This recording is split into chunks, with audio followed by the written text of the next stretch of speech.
Hello বন্ধুরা, welcome to Sharmi's blogs.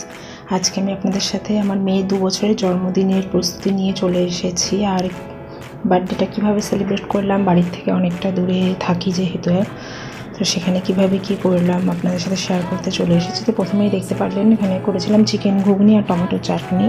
এটা আগের দিন রাত্রির বেলায় করে রেখেছিলাম। চিকেন কষাটাও করে রেখেছিলাম। ছিল ফ্রাইড রাইসের সব সবজিগুলো ভেজে রেখেছিলাম, আলু টালু দিয়ে বেরেস্তা। তারপরে এখানে ফ্রুট কেক বানানোর জন্য কেকের সরঞ্জামও ভিজিয়ে রেখেছিলাম। আমার মেয়ে তো ঘুমিয়ে পড়েছিল, খুব মনটা খারাপ হয়ে গেছিলো, একটা অঘটন ঘটে গেছিলো, ওর হাতে চোট পেয়েছিল। তো ভেবেছিলাম তো আর বার্থডে করবো না। তারপরেও রাত্রিবেলায় 12টার দিকে আমার হাজব্যান্ড ঘর সাজিয়েছে সুন্দর করে, সিম্পলভাবে, একদম সিম্পলভাবে। মেয়ে ঘুমিয়ে পড়ার পরেই করেছি, কারণ জানি জেগে থাকলে কিছুই করতে পারবো না। আর খুব কান্নাকাটি করছিল। তো যাই হোক, এই যে 2 বছরের বার্থডে ছিল। আর আমি এদিকে কেকও বানিয়ে নিয়েছিলাম, ফ্রুট কেক। আমার মেয়ে খুব পছন্দ করে।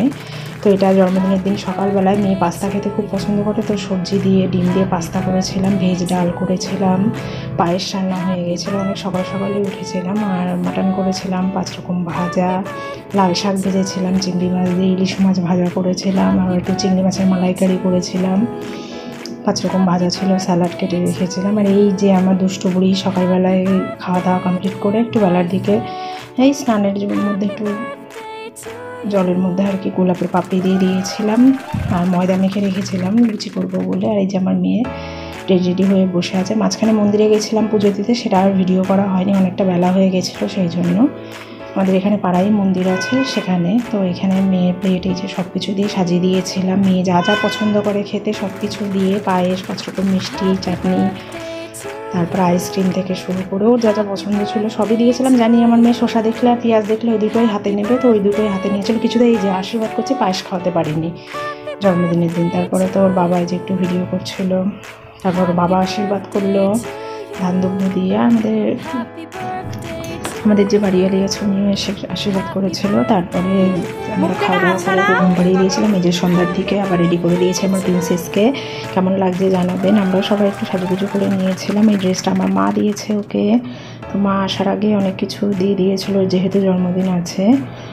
মাছ টাছ অনেক কিছু কিনেই দিয়েছিল, ইলিশ মাছ পছন্দ করে তাই ইলিশ মাছও দিয়ে দিয়েছিল ওর জন্য। তো সেটাই বার্থডেতে একটু ভেজে দিয়েছিলাম। সব কিছু তো করা সম্ভব হয়নি, তো পনির পছন্দ করে তাই ডালের মধ্যে দিয়ে দিয়েছিলাম, ভেজ ডালের মধ্যে। তো যাই হোক, এভাবেই ওর পছন্দের জিনিসগুলো করেছিলাম। তাই এখানে কেক কাটা হচ্ছে সবাই আসার পরে। তো বলছিলাম ফু দিতে, ও ফু দিচ্ছে না, আস্তে আস্তে দিচ্ছিল। তারপর আমি ফু দিয়ে কেক মোমবাতি নিভিয়ে কেকটা কাটলাম। সবাই ওকে আশীর্বাদ করবেন, ও যেন মানুষের মতো মানুষ হয়। তো দেখতে দেখতে 2 বছর বয়স হয়ে গেল, আমি তো ভাবতেই পারি না এখনও। মনে হয় এই তো সেদিনকে নিয়ে আসলাম একটা ছোট্ট প্রিন্সেসকে, দেখতে দেখতে 2 বছর বয়স হয়ে গেল। তো সবাই ওকে আশীর্বাদ করবেন। আর সেভাবে ভিডিও করে ওঠা হয়নি, যেহেতু অনেক রাত হয়ে গেছিলো। তো রাতের মেনুতে ছিল লুচি, ঘুগনি, ফ্রাইড রাইস, চিকেন কষা, চাটনি, পাঁপড়, মিষ্টি, এগুলোই ছিল, পায়েস ছিল। তো ভালো লাগলে লাইক, কমেন্ট, শেয়ার করবেন। চ্যানেলটি সাবস্ক্রাইব করতে ভুলবেন না। আর ফেসবুক পেজ আর ইনস্টাগ্রাম ফলো করে দেবেন। আমার একটি কুকিং চ্যানেল আছে শর্মিস কিচেন, ওখানে গিয়ে ঘুরে আসতে পারেন, বিভিন্ন রকমের রেসিপি দেওয়া আছে। ভালো লাগলে সাবস্ক্রাইব করে দেবেন।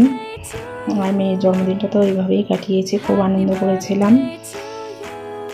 ধন্যবাদ, সবাই ভালো থাকবেন।